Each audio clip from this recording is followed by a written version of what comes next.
പഴയ വണ്ടികളിൽ ഏറ്റവും കൂടുതലുള്ള കംപ്ലൈൻ്റ് ആണ് ഓയിൽ ലീക്കിംഗ്. അപ്പോൾ ഇന്നത്തെ വീഡിയോയിലൂടെ നമ്മൾ നോക്കാൻ പോകുന്നത് ഹീറോ ഹോണ്ടയുടെ ഗിയർ ഷാഫ്റ്റ് ഓയിൽ സീൽ എങ്ങനെ മാറാമെന്നാണ്. ഇതാണ് പുതിയ ഓയിൽ സീല്. ഏകദേശം ഒരു 30 രൂപയ്ക്കുള്ളിൽ കിട്ടും. ആദ്യമേ നമുക്ക് ആ ഗിയർ ഷിഫ്റ്റിംഗ് ലിവർ ഊരിയെടുക്കാം. 10ൻ്റെ ബോൾട്ടാണ് അവിടെ വരുന്നത്.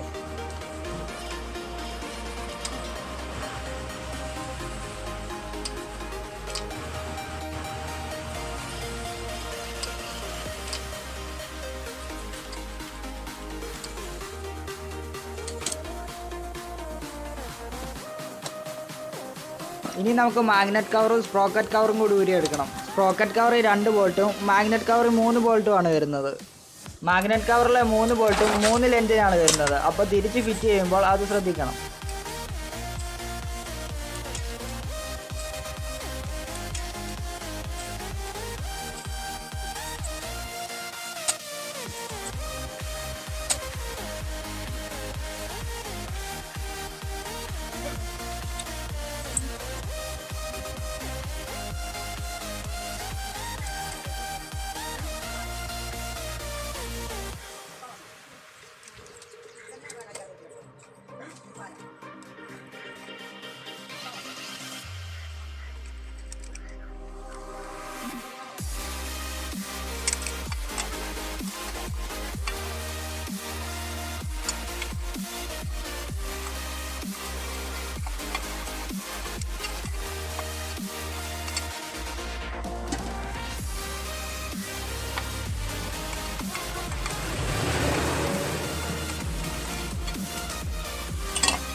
മാഗ്നറ്റിൽ നിന്ന് കവർ ഊരി വരാൻ കുറച്ച് പാടായിരിക്കും. അപ്പോൾ കുറച്ചൊന്ന് ഷെയ്ക്ക് ചെയ്തെടുക്കുക.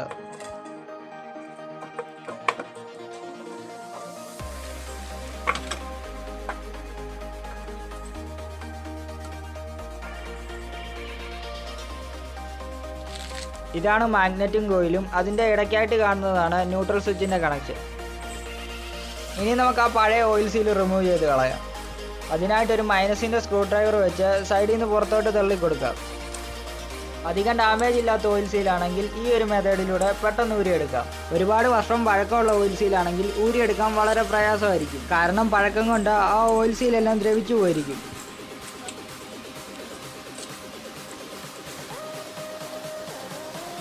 അപ്പോൾ നമ്മൾ ഓയിൽ സീൽ ഊരിയെടുത്തിട്ടുണ്ട്.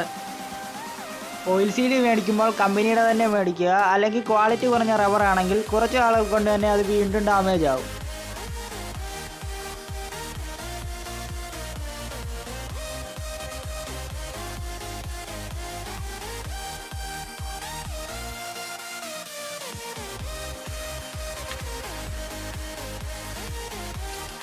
ഓയിൽ സീൽ ഷാഫ്റ്റിലോട്ട് ഇട്ടതിന് ശേഷം ജസ്റ്റ് എന്തെങ്കിലും കൊണ്ടൊന്ന് പ്രസ് ചെയ്ത് കൊടുക്കുക. ഇനി നമുക്ക് ആ മാഗ്നറ്റ് കവറും സ്പ്രോക്കറ്റ് കവറും തിരിച്ച് ഫിറ്റ് ചെയ്യുക. മാഗ്നറ്റ് കവറിൽ പല ലെങ്തിലുള്ള ബോൾട്ടാണ് വരുന്നത്. അപ്പോൾ അഴിച്ചെടുക്കുന്ന സമയത്ത് തന്നെ അത് ശ്രദ്ധിച്ചിരിക്കണം.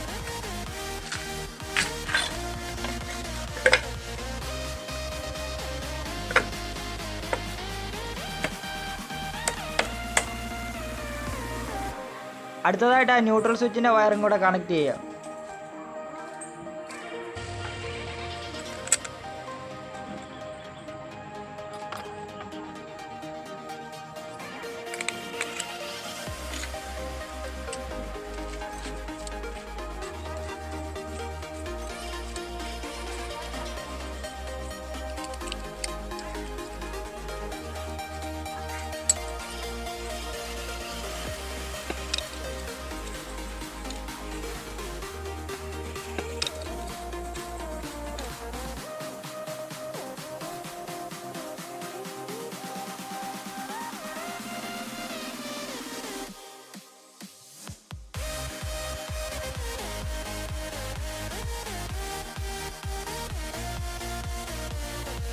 ഈ വീഡിയോ നിങ്ങൾക്ക് ഉപകാരപ്രദമായെന്ന് വിശ്വസിക്കുന്നു. വാഹനങ്ങളുമായി ബന്ധപ്പെട്ട വീഡിയോകൾ ലഭിക്കുവാനായി ഈ ചാനൽ സബ്സ്ക്രൈബ് ചെയ്ത് കൂടെയുള്ള ബെല്ലൈക്കൺ കൂടി എനേബിൾ ചെയ്യുക.